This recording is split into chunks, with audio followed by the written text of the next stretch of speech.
ಎಲ್ರಿಗೂ ನಮಸ್ಕಾರ.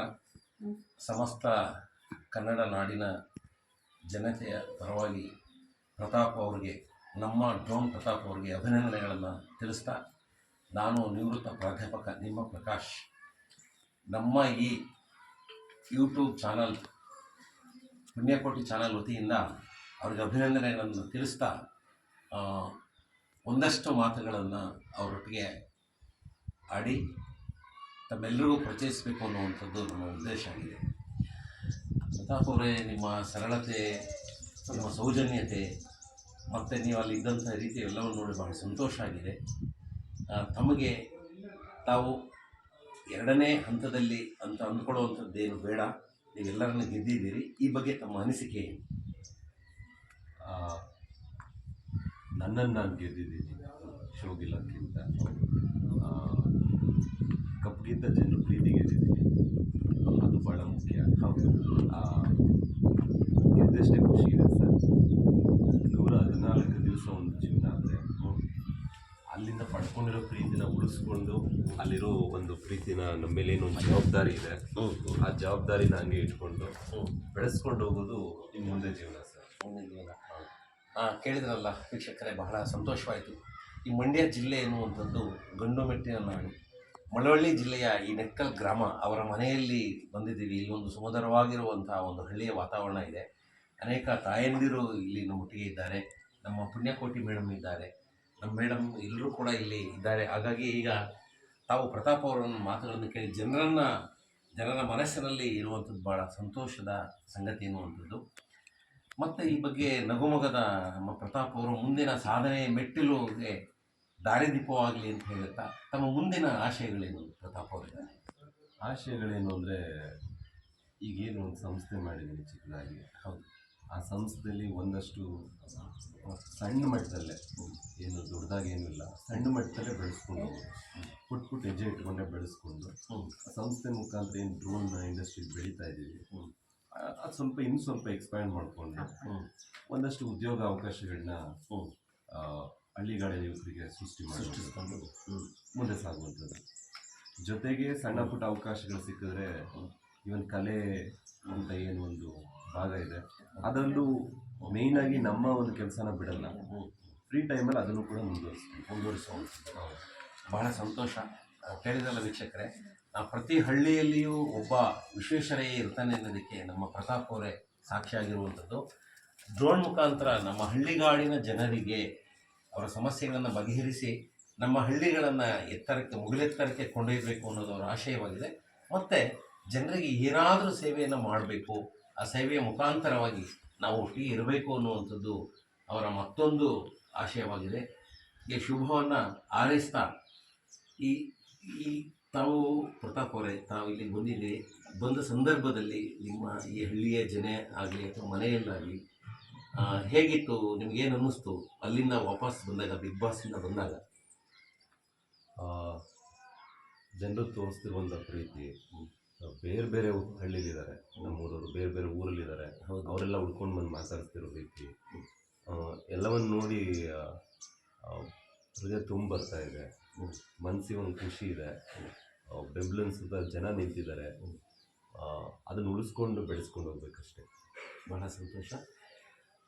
ಹತ್ತತ್ರ 7 ಕೋಟಿ ಜನಸಂಖ್ಯೆ ಇರುವ ನಮ್ಮ ಈ ನಾಡಿನಲ್ಲಿ 2.25 ಕೋಟಿ ಜನ ಓಟನ್ನು ಮಾಡಿದ್ದಾರೆ ಅಂದರೆ ನಿಜಕ್ಕೂ ಅದು ಮೆಚ್ಚುವಂಥದ್ದು.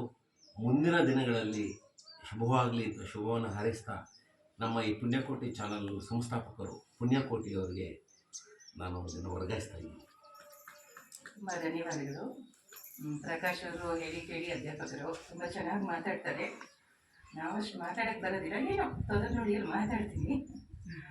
ಮತ್ತು ಕರ್ನಾಟಕದ ಎಲ್ಲ ಅಪ್ಪ ಅಮ್ಮಂದಿರ ಪರವಾಗಿ ಅಂತ ಯಾಕೆ ಹೇಳ್ತೀನಿ ಅಂತಂದರೆ, ಇವರು ಮೊದಲನೇ ಸತಿ ಹೋದಾಗ ನನ್ನ ಅನುಭವದಲ್ಲಿ ಇಲ್ಲ, ಈ ಮಗುನಲ್ಲಿ ಏನೋ ಒಂದು ಪಾಸಿಟಿವ್ ಎನರ್ಜಿ ಇದೆ ಅಂತ ಅನ್ನಿಸ್ತು. ಸುಮಾರು ಜನ ಚಾಲೆಂಜ್ ಮಾಡಿದ್ದೆ ಕೂಡ, ಇದನ್ನು ಈಗ ಗೆದ್ದಾಗನೇ ಹೇಳೋದಲ್ಲ ನಾನು. ಇಲ್ಲ, ಹುಡುಗನಲ್ಲಿ ಏನೋ ಒಂದು ಕಡೆ ಇದೆ. ಮತ್ತು ನಾನು ಕಲ್ತಿರೋ ಒಂದು ಅಲ್ಪ ಜ್ಞಾನದಲ್ಲಿ ಸಂಖ್ಯಾಶಾಸ್ತ್ರದ ಪ್ರಕಾರ ಪಿ ಅನ್ನೋದು ಮೊದಲು ಅವಮಾನ, ಆಮೇಲೆ ಸನ್ಮಾನ. ಪಿ ಅಂತಂದರೆ ಶನೀಶ್ವರನ ಸಂಖ್ಯೆ ಇರ್ತಾರೆ. ಹಾಗಾಗಿ ನಾನು ಗೆಸ್ ಮಾಡಿದ್ದೆ ಈ ಮಗುಲು ಏನೋ ಒಂದಿದೆ ದೈವಿಕ ಶಕ್ತಿ ಇದೆ ಅಂತ. ಹಾಗಾಗಿ ಅನ್ನಿಸ್ತು, ಚಾಲೆಂಜ್ ಹಾಕಿದೆ. ಇವ್ರಿಗೆ ಗೆದ್ದಿದ್ದು ನಾನೇ ಗೆದ್ದ ಸಂತೋಷ ಆಯಿತು ನಿಮಗೆ. ಧನ್ಯವಾದ. ಮತ್ತೆ ಅಮ್ಮಂದಿರ ಪರವಾಗಿ ಅಂತಂದಾಗ ಅಪ್ಪಂದಿರ ಪರವಾಗಿನೂ ಹೇಳಬೇಕು. ಯಾಕೆಂದ್ರೆ ನಾವು ಸಂದರ್ಶನಕ್ಕೆ ಇಬ್ರು ಬಂದಿದ್ದೀವಿ. ಅವರು ತುಂಬ ಒಳ್ಳೆ ಜನಪದ ಗಾಯಕರು. ಅಮ್ಮಂದಿರ ಪರವಾಗಿ ನಮ್ಮ ಟೀಮ್ನ ಭಜನಾ ಮಂಡಳಿಯವರು ಬಂದಿದ್ದಾರೆ, ನಾನು ಬಂದಿದ್ದೀನಿ. ಮತ್ತು ನಮ್ಮ ಕನ್ನಡ ನಾಡಿನಲ್ಲಿ ದೇಶಕ್ಕೆ ಅಚ್ಚೇ ದಿನ್ ಬರುತ್ತೆ ಅಂತ ಹೇಳ್ತಿರ್ತಾರೆ. ಆದರೆ ಅಚ್ಚೇ ದಿನ್ ಬರೋದು ಯುವ ಜನಾಂಗಕ್ಕೆ. ಆ ಮೂಲಕ ಅಚ್ಚೇ ದಿನ್ ಹೇಗಿರಬೇಕು ಅಂತ ತೋರಿಸ್ಕೊಳಕ್ಕೆ ನಮ್ಮ ಪ್ರತಾಪ್ ಅವರು ಬಂದಿದ್ದಾರೆ. ದ್ರೋಣ್ ಪ್ರತಾಪ್ ಅಂದರೆ, ದ್ರೋಣ್ ಅಂದರೆ ನನಗೆ ನೆನಪಾಗೋದು ದ್ರೋಣಾಚಾರ್ಯರು ಅಲ್ವಾ. ಅವರ ದ್ರೋಣಾಚಾರ್ಯರು ಎಲ್ಲರಿಗೂ ಗೊತ್ತೇ ಇದೆ. ಹಾಗೆ ಅವರನ್ನ ನೆನೆಸ್ಕೊಂಡು ಏಕಲವ್ಯನಾಗಿ ದೂರದಲ್ಲೇ ನಿಂತ್ಕೊಂಡು ಒಂದು ಸಾಧನೆ ಮಾಡಿದ್ದು ಏಕಲವ್ಯ. ಆದರೆ ಅವ್ರ ಥರ ನೀವು ಹೆಬ್ಬೆರಳನ್ನ ದಾನ ಮಾಡಕ್ಕೆ ಹೋಗ್ಬೇಡಿ, ಜನ ಕೇಳ್ತಾರೆ ಅಂತ. ದಾನ ಮಾಡಿದ್ರೆ ಎಲ್ಲನೂ ಕೇಳ್ಬಿಡ್ತಾರೆ, ಕಿಡ್ನಿ ಎಲ್ಲನೂ ತಗೊಂಡ್ಬಿಡ್ತಾರೆ, ಕರ್ಣ ಆಗಕ್ಕೆ ಹೋಗ್ಬಾರ್ದು. ಯಾಕೆಂದ್ರೆ ಮಹಾಭಾರತದಲ್ಲಿ ಏನಂತ ಹೆಸರಿಸಿದ್ರೆ ನಿಮ್ಮನ್ನ ಕರ್ಣ ಅಂತ. ಬೇಡಿ, ದಯವಿಟ್ಟು ಕರ್ಣ ಆಗಬೇಡಿ ನೀವು. ಹಾಗನ್ನಿಸ್ತು. ಮತ್ತೆ ಇವ್ರು ನೋಡಿದಾಗ ನನಗನ್ಸಿದ್ದು ವಾಲ್ಮೀಕಿ ಗೊತ್ತಲ್ಲ, ಅವ್ರು ಏನಾಗಿದ್ರು ಮುಂಚೆ, ಏನಾದ್ರು, ಇದಕ್ಕೆಲ್ಲ ಒಂದು ಕಾರ್ಯ ಕಾರಣ ಇರುತ್ತೆ. ಕರ್ಮ ಸಿದ್ಧಾಂತ ಓದೋರ್ಗೆ ಗೊತ್ತಿರುತ್ತೆ. ಅದರಲ್ಲೂ ನೀವು ಭಗವದ್ಗೀತೆ ಮೂಲಕ ಒಂದು ಜ್ಞಾನೋದಯ ಪಡ್ಕೊಂಡಿದ್ರೆ ಇದು ಆಗ್ಬೇಕಾಗಿತ್ತು, ತಪ್ಪಿಸ್ಕೊಳಕ್ಕೆ ಯಾರು ಸಾಧ್ಯ ಆಗ್ತಿದ್ದಿಲ್ಲ ಅಲ್ವಾ. ಹಾಗಾಗಿ ನಿಧಾನ ಬಂದ್ರು, ಪ್ರಧಾನವಾಗಿ ನಿಂತ್ರಿ ನೀವು. ಅದು ಈಗಿನ ಯುವ ಜನಾಂಗ ಕಲಿಬೇಕು ಇದನ್ನ. ಯಾಕೆಂದ್ರೆ ಮಕ್ಕಳಿಗದೇ ತಪ್ಪು ಮಾಡಕ್ಕೆ, ಅಪ್ಪ ಅಮ್ಮ ಇರೋದೇ ನಮ್ಗೆ ಶಿಕ್ಷೆ ಮಾಡಿ ಒಳ್ಳೆದಾಗಿ ತಗೊಂಡ್ಬರಕ್ಕೆ.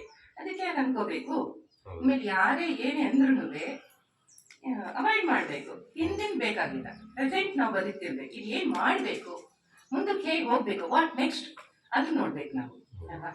ನನಗೆ ಗೊತ್ತಿರೋವಾಗ ಮಾತಾಡಲ್ಲ, ಆಡಿದ್ದೀನಿ ಅಷ್ಟೇ. ನೀವೇನಾದ್ರು ಮಾತಾಡ್ತೀರಾ ಮೇಡಮ್? ಕೊಡಿ ಸರ್.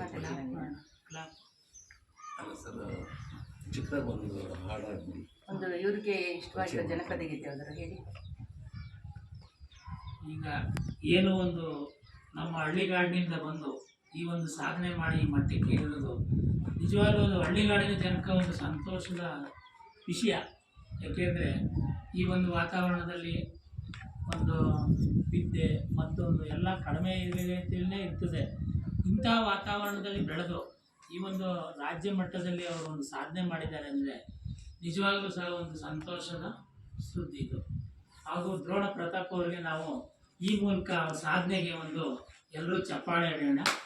ಸಾಧನೆ ತೋರಿದ ನಿಮಗೆಲ್ಲ ಸಾವಿರ ಸಾವಿರ ಚಪ್ಪಾಳೆ, ಚಪ್ಪಾಳೆ ಚಪ್ಪಾಳೆ, ಸಾವಿರ ಸಾವಿರ ಚಪ್ಪಾಳೆ. ಸಾಧನೆ ತೋರಿದ ನಿಮಗೆಲ್ಲ ಸಾವಿರ ಸಾವಿರ ಚಪ್ಪಾಳೆ, ಚಪ್ಪಾಳೆ ಚಪ್ಪಾಳೆ. ಧನ್ಯವಾದ ಸರ್. ಎಲ್ಲ ಮೈಸೂರಿಂದ ಬಂದಿದ್ದೀವಿ, ದೂರದಿಂದ ಹುಡಿಕೊಂಡು ಬಂದು. ದೂರ ಏನಿಲ್ಲ, ಮನಸ್ಸಿಗೆ ಹತ್ರ ಆಗಿದೆ. ನೀವು ತೋರಿಸಿರುವಂಥ ಪ್ರೀತಿ ಇದನ್ನ ಕಾಪಾಡಿಕೊಂಡು ಬೆಳೆಸ್ಕೊಂಡು ಹೋಗ್ತೀವಿ. ನೋಡಿ, ಅಮ್ಮನಂತವರು ಕೂಡ ಇದೆಲ್ಲ ನಾವು ಎಂತ ಒಂದು ಸರಳವಾಗಿರುವ ಸಮಾರಂಭ.